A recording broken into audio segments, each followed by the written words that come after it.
আল্লাহ তাআলা পবিত্র কোরআন উল্লেখ করেছেন, ওয়াইবাদুর রহমানুল্লাযীনা ইয়ামশুনা আলাল আরদি হাওনা ওয়া ইযা খাতাবাহুমুল জাহিলুনা ক্বালু সালামা ওয়াল্লাযীনা ইয়াবিতুনা লিরাব্বিহিম সুজদান ওয়া কিয়ামা ওয়াল্লাযীনা ইয়াকুলুনা রাব্বানা ইসরিফ আন্না আযাবা জাহান্নাম ইন্না আযাবাহা কানা গরামা।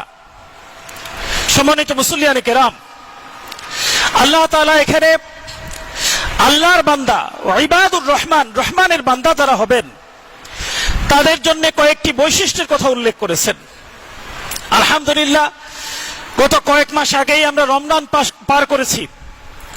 এর পরবর্তীতে ঈদুল আজহা পার করার মধ্য দিয়ে, আল্লাহর সান্নিধ্য লাভের মধ্য দিয়ে আমরা বিশ্বাস করি আমরা রহমানের বান্দায় পরিণত হয়েছি, আল্লাহর একজন অনুগত বান্দায় পরিণত হয়েছি। আর যারা আল্লাহর অনুগত বান্দা, রহমানের দাস, তাদের ব্যাপারে আল্লাহ বলছেন যে বৈশিষ্ট্যগুলো অবশ্যই থাকতে হবে, থাকা জরুরি। তার মধ্যে অন্যতম হলো তারা যখন পথ চলবে নিরহংকারী হয়ে পথ চলবে। তাদের পথ চলায়, তাদের কথাবার্তায়, তাদের জীবনযাপনে কোথাও কোনোভাবে অহংকারের বহিঃপ্রকাশ ঘটবে না। সম্মানিত উপস্থিতি, আল্লাহ রাসূল সাল্লাল্লাহু আলাইহি ওয়াসাল্লাম বলেছেন, অহংকার হলো আল্লাহর চাদর। যে ব্যক্তি অহংকার প্রদর্শন করার চেষ্টা করে সে আল্লাহর চাদর দিয়ে টানাটানি করে, আল্লাহর চাদর নিয়ে টানাটানি করে। সুতরাং অহংকার লালন করা, অহংকারের বীজ যার মধ্যে রয়েছে তার আমলগুলোকে আল্লাহ তাআলা বিনষ্ট করে দেন। আল্লাহ রাসূল সাল্লাল্লাহু আলাইহি ওয়াসাল্লামের ব্যাপারে হাদিসে উল্লেখ আছে যে আল্লাহ রাসূল সাল্লাল্লাহু আলাইহি ওয়াসাল্লাম যখন পথ চলতেন তখন তিনি এমন ভাবে পথ চলতেন, কোন ব্যক্তি যখন কোন উঁচু রাস্তা থেকে নিচুর দিকে হাঁটে তখন কিন্তু এদিক সেদিক তাকায় না, অহংকার করে না, বরং পা যাতে পিছলে না যায় খুব শক্ত করে পায়ের আঙ্গুলগুলোকে মাটির সাথে আঁকড়ে ধরে আস্তে আস্তে পথ চলার চেষ্টা করে। আল্লাহ রাসূল সাল্লাল্লাহু আলাইহি ওয়াসাল্লাম ঠিক একইভাবে পথ চলতেন, মনে হতো তিনি যেন পাহাড় থেকে নিচের দিকে হাঁটছেন, যেটাকে বলা হয় স্লো বাট স্টেডি। খুব শক্ত মজবুত করে পথ চলতেন, কিন্তু তার পথ চলার মধ্যে বিনয়ী ভাব ছিল, তিনি সেভাবে পথ চলতেন। আল্লাহ রাসূল সাল্লাল্লাহু আলাইহি ওয়াসাল্লাম আল্লাহর কাছে দোয়া করতেন, আল্লাহুম্মা জাআলনি সাবুরা, হে আল্লাহ তুমি আমাকে ধৈর্যশীলদের কাতারে শামিল করে দাও। ওয়াজআলনি শাকুরা, হে আল্লাহ তুমি আমাকে শুকরিয়া জ্ঞাপনকারী, কৃতজ্ঞতা জ্ঞাপনকারীদের মধ্যে শামিল করে দাও। ওয়াজআলনি ফি আইনি সগীরা, এবং আমার নিজের চোখে আমার নিজেকে তুমি ছোট করে দাও। কোন ইমানদার বান্দা নিজেকে নিজে কখনো বড় ভাবতে পারে না, নিজেকে নিজে ছোট করে ভাবতেন আল্লাহ রাসূল সাল্লাল্লাহু আলাইহি ওয়াসাল্লাম। আল্লাহর কাছে দোয়া করতেন, ওয়াজআলনি ফি আইনি সগীরা, হে আল্লাহ আমার চোখে তুমি আমাকে ছোট করে দাও। শুধু তাই নয়, ওয়াজআলনি ফি আয়ুনিন নাসি কাবীরা, শুধু আমার চোখে ছোট করে দিও না আল্লাহ, তুমি মানুষের চোখে আমাকে বড় করে দাও।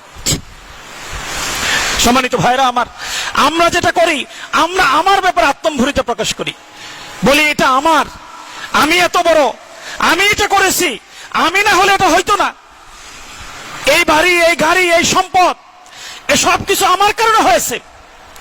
আমার যে পরিচয় আল্লাহ তাআলা কোরআনে উল্লেখ করেছেন সূরা আদ-দাহরের প্রথম আয়াতে, হাল আতা আলাল ইনসানি, আমরা মানুষের যে পরিচয় সেই পরিচয় উল্লেখ করে কি বলছেন, যেমন একটা সময় ছিল লাম ইয়াকুন, তাদের কখনো ছিলই না, কোনো পরিচয় ছিল না। মানুষ যে আজকে পরিচয় দেয়, এই মানুষের তো কোনো পরিচয় ছিল না। আমরা যখন মায়ের পেটে ছিলাম সেই মাযকুরা, উল্লেখ করার মতো তাদের কোনো পরিচয় ছিল না। আল্লাহ বলছেন আমরা যখন মায়ের পেটে ছিলাম আমাদের কোনো নাম ছিল? কিছুই ছিল না, পরিচয় ছিল না। এই আত্মপরিচয়হীন ব্যক্তি হিসেবে আমার যে নাম, এই নামহীন মানুষটি কিভাবে অহংকার করে। আল্লাহ তাআলা পবিত্র কোরআনে উল্লেখ করেছেন, ওয়ালাকাদ খালাকনাল ইনসানা মিন তিন, মানুষকে আমি তৈরি করেছি মাটি থেকে। আজকে যে মাটির উপর আপনি ভর করে নিজের অহংকারের বহিঃপ্রকাশ দেখাই, আপনি আমি যে অহংকার দেখাই, আমি তো সেই মাটি থেকে তৈরি। আবার সেই মাটিতে মিশে যাব।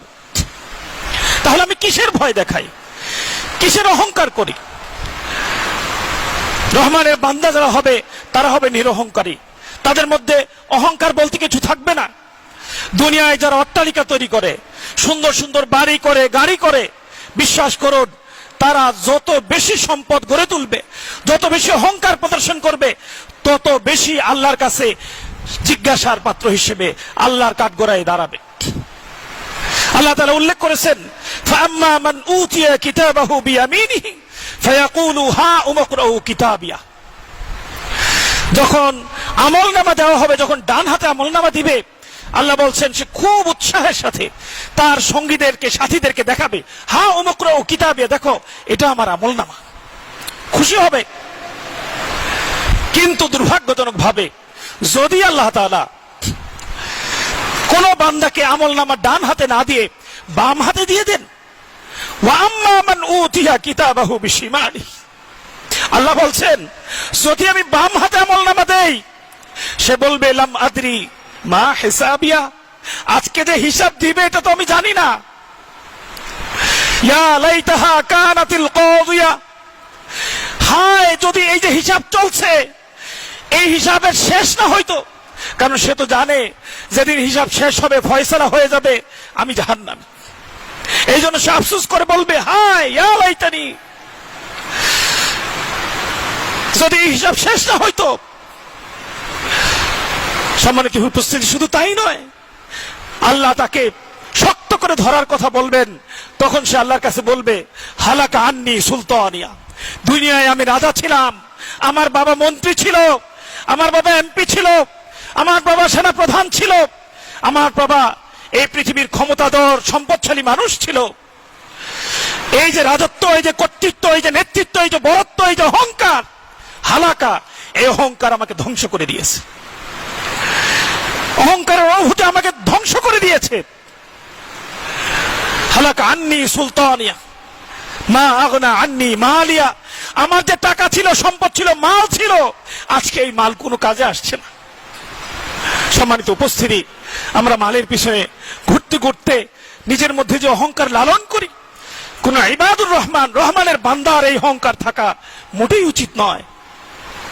দুনিয়ার এই বরত্ব, দুনিয়ার এই শ্রেষ্ঠত্ব, দুনিয়ার এই কর্তৃত্ব, দুনিয়ার এই রাজত্ব, বিশ্বাস করুন বিন্দুমাত্র কাজে আসবে না যখনই পড়া হবে আপনার ব্যাপারে, এই মসজিদ থেকে এলান দেওয়া হবে, ইন্না লিল্লাহি ওয়া ইন্না ইলাইহি রাজিউন। আপনার দিকে কেউ ফিরেও তাকাবে না, আপনার সন্তানরা আপনাকে দূর দূর করে তাড়িয়ে দিবে।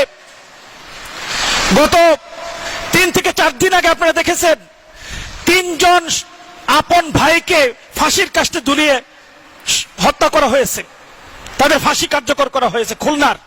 কেন জানেন? তার বাবা যখন মৃত্যু মুখে, তখন তার বাবার কাছে সম্পদ যাতে তার বোনদেরকে না দেয়, 3 ভাই মিলে কাগজ নিয়ে গেছিল স্বাক্ষর করতে। মুমূর্ষ অবস্থায় বাবা এই কাগজে কেন স্বাক্ষর করেনি, জোর করে বাবার কাছ থেকে স্বাক্ষর নিয়ে গলা টিপে বাবাকে হত্যা করেছে। এই হত্যার দায়ে 3 জনের ফাঁসি হয়েছে। আপনারা ঐশীর নাম শুনেছিলেন? ঐশী একজন বরেণ্য, খুব বড় পুলিশ অফিসারের সন্তান ছিল। বাংলাদেশের প্রখ্যাত স্কুল, ইংলিশ মিডিয়াম স্কুলে পড়াশোনা করেছেন, খুব মেধাবী ছাত্রী ছিলেন। সে মাদকের টাকা না দেওয়ার কারণে তার বাবাকে গলা কেটে বটি দিয়ে হত্যা করেছে। সম্মানিত উপস্থিতি, তাহলে দুনিয়ার এই রাজত্ব, এই কর্তৃত্ব কিছুই থাকবে না। আল্লাহ তাআলা পবিত্র কোরআনে উল্লেখ করেছেন, আমি আপনি আমার সন্তানের জন্য, আমার ভাইয়ের জন্য, আমার বোনের জন্য, আমার স্ত্রীর জন্য যে সম্পদ রেখে যাচ্ছি, আমি একটা বাড়ি রেখে গেলাম, বিল্ডিং রেখে গেলাম, আমার মধ্যে যে একটা আত্মতৃপ্তি কাজ করে যে আমি আসলে কিছু রেখে যেতে পারলাম, আল্লাহ বলছে এর একজনও তোমার কোনো কাজে আসবে না। কতটুকু কাজে আসবে না? কোরআন বলছে, ইয়াউমা ইয়াফিরুল মারউ মিন আখিহি ওয়া উম্মিহি ওয়া সাহিবাতিহি ওয়া বানিহি,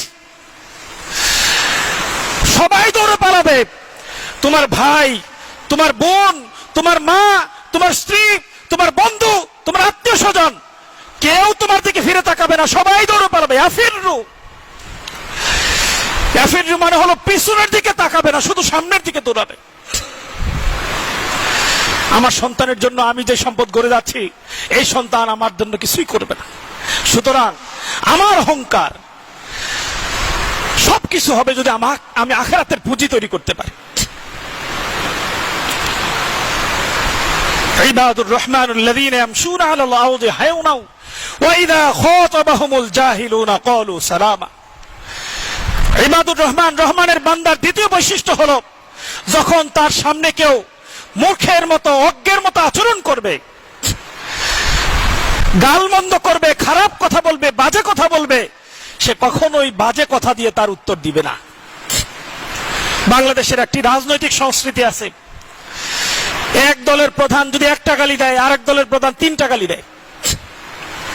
এই বাজারের চা স্টলে যখন আমার ব্যাপারে কেউ একটা কথা বলে, আমি তির্যক ভাবে